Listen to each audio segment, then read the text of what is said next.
Hi, my name is Ellisa Morris and I'm a freshman here at Drury University. I was born to two missionary parents in Paitilla, Panama, while my dad was attending seminary to become a pastor.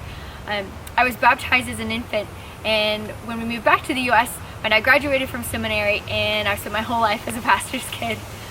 Having always grown up in the church though, I am blessed to be able to say that there's never been a time in my life where I ever doubted God's love for me or my salvation in Him. I've never not known Him.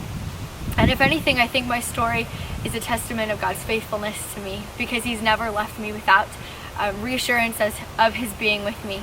From putting people in my life who have great faith and crazy stories of how they came to faith, to people who had everything you could ever ask for on earth, but they lost it all because they trusted in themselves and they failed, to just in the quiet moments of prayer between me and God.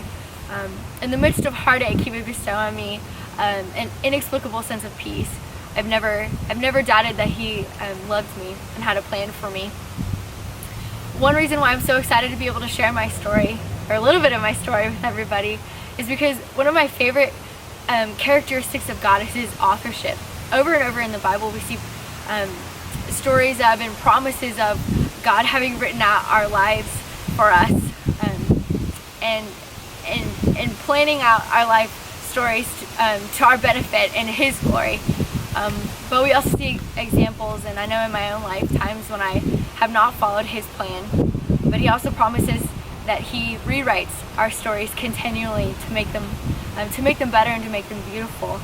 And trusting in that promise, I wake up every morning with a renewed invitation to come to Him and let Him write my story, and to hand it over to Him and let Him make what I have created into something beautiful and whole again. And it boils down to this ultimately: I don't have to have all the answers, and God loves me in spite of it. So if you don't know what God's plan is for your life, and if you don't know where your story is going, and you want to know what God has for you, I invite you to come to Him and see what He has planned. So thank you for letting me share with you.